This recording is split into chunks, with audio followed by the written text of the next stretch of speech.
j'ai été diagnostiqué d'un trouble du spectre autistique associé à un haut potentiel intellectuel à 35 ans. Et en fait, ça a été vraiment la révélation parce que depuis que je suis petit, en fait, je suis tout le temps en décalage avec les autres. Je comprends pas forcément l'intérêt d'avoir des interactions sociales. Je comprends pas les autres, en fait. J'ai beaucoup de mal à être avec les autres. Je fonctionne beaucoup seul, je suis très indépendant et j'aime être seul et j'aime tout faire en solitaire. Et, euh, et en fait, j'ai jamais vraiment réussi à m'intégrer, à avoir des amis, etc. Et je savais pas pourquoi. Et puis j'ai commencé à travailler, j'ai fait des études, j'ai fait un master en management international. J'ai commencé à travailler, j'ai commencé à travailler à l'étranger notamment en étant salarié, en tant que responsable commercial dans une entreprise qui était basée en Irlande du Nord dans le domaine de la biotechnologie. Et en fait, très vite, j'ai vu que ça ne me correspondait pas parce que ce soit en termes d'horaire, c'était extrêmement contraignant, c'était très difficile, il fallait travailler beaucoup. Moi, j'avais une gestion de l'énergie qui était assez inadaptée, je fatiguais très très vite, et en plus, c'était un travail où il fallait que je travaille de 7 heures à 23 heures tous les jours, en fait, et y compris le week-end, y compris les jours fériés, j'avais quasiment pas de vacances. Et j'avais énormément de clients à gérer, des appels le soir, je travaillais avec l'étranger, etc. Donc c'était très compliqué. J'habitais à l'hôtel, j'ai fait ça pendant près de 2 ans, j'habitais exclusivement à l'hôtel, j'avais pas d'appartement à mon nom. Je mangeais au restaurant tous les jours, que ce soit petit déjeuner, midi, le soir, etc. Je prenais une centaine d'avions par an.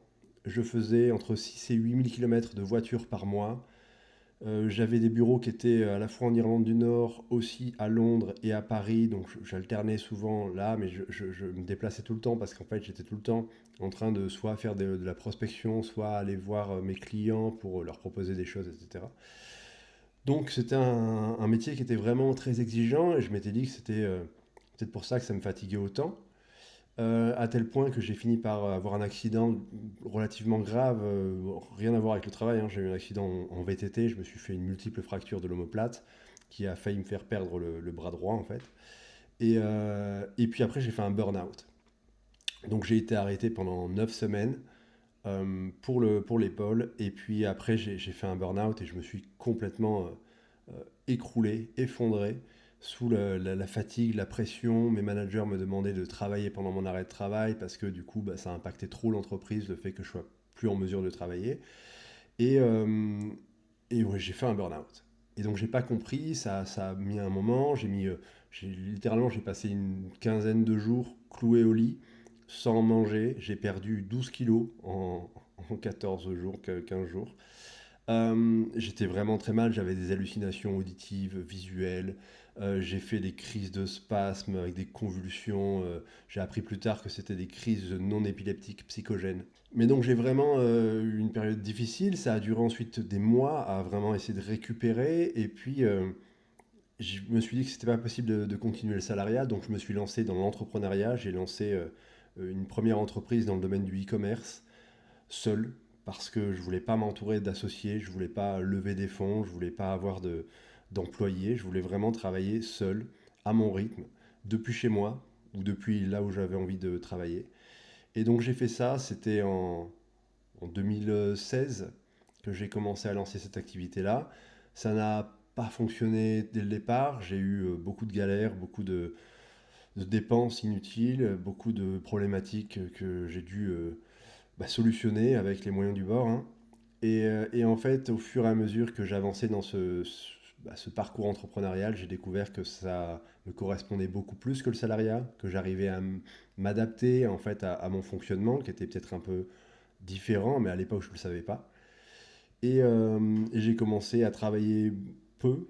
Je travaillais au début pas mal d'heures parce que pour lancer l'entreprise c'était un petit peu obligatoire. Et puis au fur et à mesure que ça commençait à fonctionner, je baissais le volume horaire à tel point que je commençais à travailler 4 heures par jour, puis 3 heures par jour. Et puis là en ce moment je travaille entre 30 minutes et 2 heures par jour. Alors ça fait plus de 10 ans que j'ai lancé mes entreprises, mais voilà, plus ça va, moins je travaille. Et en fait, je vois que moins je travaille, plus je suis en bon état, j'ai envie de dire, plus je suis bien avec moi-même, moins je suis en difficulté, plus j'ai je suis à l'aise avec les autres, etc. Alors que quand j'étais vraiment en salarié, j'avais énormément de difficultés. J'avais des vrais problèmes d'interaction sociale, j'étais extrêmement fatigué. Dès que j'allais voir, que ce soit des clients ou des collègues ou des amis ou autres, je mettais vraiment des heures à récupérer. Parfois, je pouvais dormir de nombreuses heures. Je ne dis pas le nombre, mais c'est vraiment des gros, gros nombres. Euh, je dormais énormément parce que j'étais épuisé. Et à tel point qu'en fait, je me suis dit, c'est totalement incompatible avec le salariat. Je ne peux pas me lever le matin à 6 heures, aller travailler et finir le soir à 23 heures, rentrer, me coucher, il est minuit. Je ne pouvais pas tenir ce rythme-là. J'ai toujours su que j'avais besoin de dormir beaucoup, euh, autour de 11 heures par nuit, hein, pour être bien, mais je n'ai jamais su pourquoi. Et puis après, j'ai eu des enfants et les difficultés se sont encore sont apparues de manière plus importante. J'ai commencé à faire pas mal de crises que je ne savais pas identifier à l'époque. Donc je suis allé voir tout un tas de médecins, des neurologues, des psychologues, des psychiatres, et personne n'a su. Et puis, quand ma fille avait 4-5 ans, je l'ai amenée voir une psychologue parce que à l'école, elle avait des difficultés, notamment avec les interactions sociales. Elle avait tout un tas de problématiques de crise, de fatigue, etc. Euh, et donc, je l'ai amenée voir une psychologue. Et la psychologue, au bout de quelques séances, me dit que moi, j'ai probablement un trouble du spectre autistique et que ce serait bien de le faire diagnostiquer. J'ai été voir différents professionnels, psychiatres spécialisés, une autre psychologue spécialisée dans le TSA, et tous m'ont dit que oui, probablement, j'avais effectivement un trouble du spectre autistique. Et puis j'ai fini par entamer une procédure diagnostique auprès d'une psychologue spécialisée qui était à Paris. Moi, je suis autour de Montpellier, je suis juste à côté de Montpellier. Et donc, je suis parti à Paris faire les différents tests, essayer de voir si je relevais vraiment un comportement relevé d'un trouble du spectre autistique. Et il s'est avéré que oui, j'ai été diagnostiqué d'un trouble du spectre autistique associé à un HPI. Et du coup, hein, tout s'est éclairé. J'ai compris tout ce qui s'était passé dans ma vie depuis que je suis né. D'aussi loin que je me souvienne, j'ai tout aligné, tout compris. Tout était clair. Et je me suis dit que j'avais pris une bonne décision de ne pas continuer le salariat parce que ça ne me correspondait pas, parce que je n'aurais pas réussi, j'aurais sûrement multiplié les burn-out, j'aurais probablement été dans un état psychologique catastrophique, peut-être que j'aurais fait une dépression ou quelque chose comme ça. Et je me félicite d'avoir été entrepreneur depuis quelques années. Ça a été pas forcément très facile, mais en tout cas, ça a peut-être été la meilleure décision parce que ça m'a permis d'adapter mon rythme, d'adapter mon entreprise à mon fonctionnement, de construire une vie autour de mon fonctionnement et une entreprise autour de qui j'étais, quoi. Et ça n'est permis que dans l'entrepreneuriat. Il est extrêmement difficile en étant salarié d'adapter son environnement à un niveau tel qui corresponde parfaitement à son fonctionnement interne. Donc j'étais très content d'avoir fait ça. Je continue évidemment à être solopreneur dans le domaine du e-commerce. Ça fait plus de 10 ans que je fais ça, donc vraiment maintenant en plus j'ai les compétences, je suis vraiment à l'aise dedans, j'arrive à vraiment fonctionner.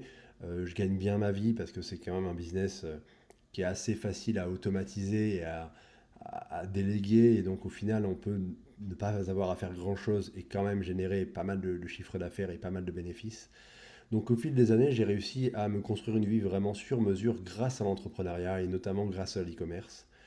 Euh, et aujourd'hui, j'avais envie de retransmettre un petit peu ce que j'ai appris, de partager ces éléments-là et d'essayer d'aider les personnes qui sont neuroatypiques comme moi, donc qui ont peut-être un trouble du spectre autistique, qui sont TDAH, qui sont HPI, qui sont hypersensibles, ou tout simplement qui ne se reconnaissent pas dans le salariat, qui ont des difficultés à se lever le matin, à travailler toute la journée et à vraiment respecter la hiérarchie, respecter les ordres, l'organisation, etc. Donc si vous vous reconnaissez dans ce profil-là, si vous êtes intéressé par peut-être lancer votre propre activité indépendante en solo ou pas, mais en solo c'est généralement plus facile, notamment pour les interactions sociales. notamment pour... moi, je sais que je déteste téléphoner, par exemple. Bah, voilà, dans mon entreprise, je ne téléphone jamais. Voilà, c'est non négociable, je ne téléphone pas, j'ai aucune interaction sociale directe, tout est asynchrone et ça me va très bien comme ça. Donc si jamais c'est quelque chose qui vous intéresse, n'hésitez pas, j'ai créé une communauté qui est gratuite dans laquelle je partage énormément de contenu depuis tout ce que j'ai appris en fait depuis ces 10 dernières années, dans le domaine du e-commerce notamment, mais plus généralement dans le business en ligne, l'entrepreneuriat. Et c'est particulièrement adapté du coup pour les personnes qui sont neuroatypiques, neurodivergentes, qui ont peut-être une gestion de l'énergie qui est plus variable. Et donc si ça vous intéresse, il y a un lien dans la bio, vous pouvez cliquer directement et vous avez accès à ma communauté qui est gratuite encore une fois. Donc si ça vous intéresse, n'hésitez pas à rejoindre cette communauté-là et je vais vous partager énormément d'infos sur le sujet. J'espère que ça vous plaira. N'hésitez pas en tout cas à me faire des retours.